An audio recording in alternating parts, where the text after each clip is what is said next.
ये जो one nation one election की बात नरेंद्र मोदी 2019 से कर रहे हैं, 2019 में जब उनको दोबारा कामयाबी मिली तो उस वक्त ऑल पार्टी मीटिंग हुई थी पार्लियामेंट की, लोकसभा की लाइब्रेरी में। उसमें तमाम पार्लियामेंट में जितने एमपीज थे, लोकसभा राज्यसभा के, उनके पार्टी के लीडर्स को बुलाया गया। उस मीटिंग में मुझे अच्छी तरह याद है कि मेरी पार्टी और लेट हमारे जो सीपीएम के लीडर सीताराम येचुरी, हमने इसकी मुखालिफत की थी। तो नरेंद्र मोदी का पूरा गेम प्लान यही है कि नेशनल पार्टीज रहें और दूसरे तमाम रीजनल पार्टीज, छोटे पार्टीज हमेशा के लिए खत्म हो जाएं। आप देखिए कि अगर नेशनल इलेक्शन होगा तो मुद्दा नेशनल होगा, रीजनल इलेक्शन होगा असेंबली का, विधानसभा का, तो रीजनल मुद्दा होगा। नरेंद्र मोदी ये चाहते हैं कि रीजनल मुद्दा कभी बने ही नहीं। इलेक्शन होगा, अगर हैदराबाद पार्लियामेंट का इलेक्शन होगा तो जाहिर है दिल्ली में जो भी जीत कर जाएगा क्या करेगा। असेंबली का तेलंगाना का इलेक्शन होगा तो भाई आप किसान को क्या देने वाले हैं, हाँ, आप कितने सोशल वेलफेयर के स्कूल्स खोलने वाले हैं, आप हैदराबाद के डेवलपमेंट के लिए क्या करेंगे। तो बीजेपी यही चाहती है कि ये वन नेशन वन इलेक्शन करवाकर रीजनल पार्टीज को कमजोर करके रख दिया जाए। और ये बार बार इनका आर्ग्यूमेंट है कि नहीं, हर थोड़े दिन का इलेक्शन हो रहा है, हर थोड़े महीने के बाद इलेक्शन होना, ये भारत के गरीबों का फायदा है। इसमें फायदा क्यों है बता रहा हूं मैं आपको।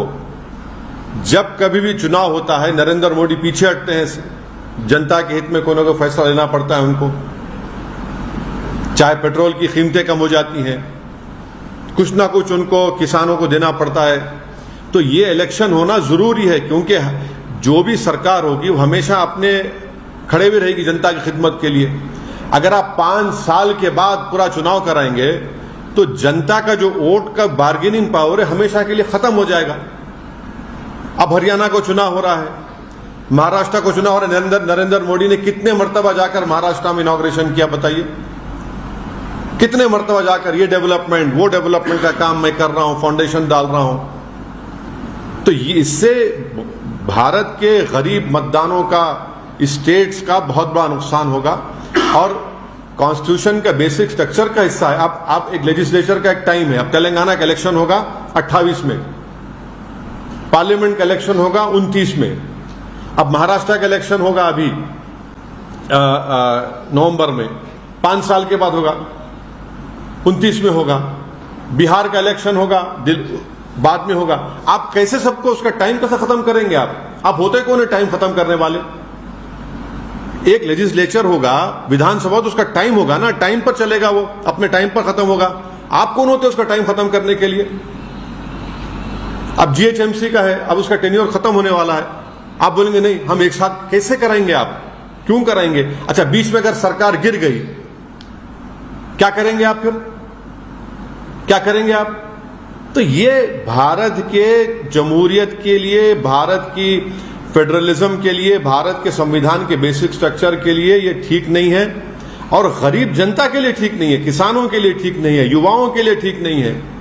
पैसे तो हर इलेक्शन के लिए अलॉकेट होते हैं ना, विधान अब बिहार का या हरियाणा का हो रहा है, उसके लिए तो कश्मीर का हो रहा है तो पैसे अलॉट हो रहे हैं, महाराष्ट्र का होगा पैसे अलॉट होंगे और फिर उसके बाद झारखंड का होगा पैसे अलॉट होंगे। तो ये नहीं, ये देखिए कॉन्स्टिट्यूशन जो है ना, आप एडमिनिस्ट्रेशन को, कॉन्स्टिट्यूशन की जो स्कीम है, आप ये नहीं बोल सकते नहीं पैसे बचाने का। पैसे बचाने तो फिर कल कोई उठ के बोलेगा पुलिस को बंद कर दो, आईपीएस को, कोई बोलेगा कोर्ट में इतना पेंडिंग है। कन्वीनियंस के ऊपर ये सब नहीं करेंगे ना, कॉन्स्टिट्यूशन चलेगा तो कॉन्स्टिट्यूशन प्रिंसिपल्स के ऊपर चलेगा। तो बेसिकली नरेंद्र मोदी सिर्फ, क्योंकि बीजेपी की आइडियोलॉजी आरएसएस की हमेशा ही रही है कि वो रीजनल पार्टीज को नहीं चाहते, इसीलिए वन नेशन वन इलेक्शन का एक मार रहे हैं तुग्गा। हम तो इसकी मुखालिफत किए हैं और मुखालिफत करेंगे, अपोज करेंगे। सर, लेकिन जो हाई लेवल कमेटी है सारे स्टेक होल्डर से बात करके सबकी राय शुमारी करने के बाद ये रिकमेंडेशन दिया है, नंबर 1। दूसरा, 1 मिनट, आपने रायशुमारी की तो कोई पत्थर की लकीर तो नहीं है ना। क्या कोई कोविड कमेटी भारत के फेडरलिज्म खत्म कर देगी? भारत के कॉन्स्टिट्यूशन में जो एक लेजिस्लेचर का एक फिक्स टेन्योर, उसको खत्म कर देंगे आप? Sir, one nation one election से फेडरलिज्म कहाँ? बिल्कुल है, फेडरलिज्म है। तो अगर मैं तो बता रहा हूं ना आपको, एक स्टेट का एक टेन्योर होता है असेंबली का, आप कैसे कटल करेंगे उसको? कर्नाटका का इलेक्शन आप बोलेंगे 29 में करा दो, उनका तो पहले इलेक्शन होना चाहिए कर्नाटका का। आप कौन होते हैं भाई? स्टेट की जनता का आप क्यों छीन रहे हैं? कर्नाटका की जनता बोलेगी भाई मैं इसको पसंद करूंगा, नहीं पसंद करूंगा। यूपी की जनता बोलेगी। आप कौन होते बैठकर करने वाले दिल्ली से?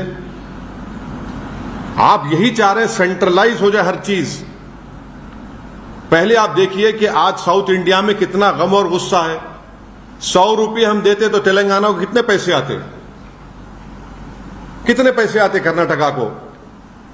ये सब आर्गुमेंट्स निकलेंगे उसमें। आप पहले करवाइए सेंसस कास्ट का, आप पहले करवाइए, कानून लाइए, 50% रिजर्वेशन को ब्रीच करिए, वो करिए ना आप वो नहीं करना चाह रहे। आप युवाओं को नौकरी का कानून बनाइए, वो नहीं करना चाह रहे आप जो पॉलिटिकली बीजेपी को फायदा हो सकता है, नेशनल पार्टी को, अब वही करने जा रहे हैं। सर, आपने कहा